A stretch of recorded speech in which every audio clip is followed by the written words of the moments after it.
మీరు కొత్త SIM card తీసుకుందామనో వేరే నెట్వర్క్ మారేందుకు పోర్ట్ పెట్టుకుందామనో సిమ్ కార్డులు విక్రయించే డీలర్ వద్దకు వెళ్తున్నారా? అయితే కాస్త అప్రమత్తంగా ఉండండి.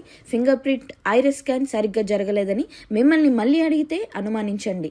లేదంటే మీకే తెలియకుండా మీ పేరు మీద సిమ్ కార్డ్ సైబర్ నేరగాల చేతికి చిక్కుకున్న ప్రమాదం ఉంది. జోధ్పూర్లోని బసీ పోలీసులు ఓ సైబర్ నేరాన్ని సంబంధించి దర్యాప్తు చేస్తుండగా వారికి ఓ మొబైల్ నంబర్ దొరికింది. తీరా ఆ నంబర్ గురించి ఆరా తీస్తే అది మురాద్ ఖాన్ పేరుతో ఉండాన్ని గమనించారు. దీంతో అతనిని పోలీసులు సంప్రదించారు. తీరా వెళ్లి చూస్తే అతడు సంగారియా ప్రాంతంలో నివసిస్తున్న ఓ వెల్డర్. మోసాన్ని అతడికి వివరించారు. నీ పేరుతో లక్షలాది రూపాయల సైబర్ మోసాలు జరిగాయి. సిమ్ కార్డులో నీ పేరు మీదే ఉంది, ఆ నంబర్ ఇదే అంటూ పోలీసులు ఆధారు చూపించడంతో ఆశ్చర్యపోవడం మురాద్ వంతైంది. అంతలోనే తేరుకుని అసలు ఆ నంబర్ తనదే కాదని పోలీసులు మొరపెట్టుకున్నాడు. దీంతో బాధితుడి నుంచి ఫిర్యాదు తీసుకుని ఎఫ్ఐఆర్ నమోదు చేశారు.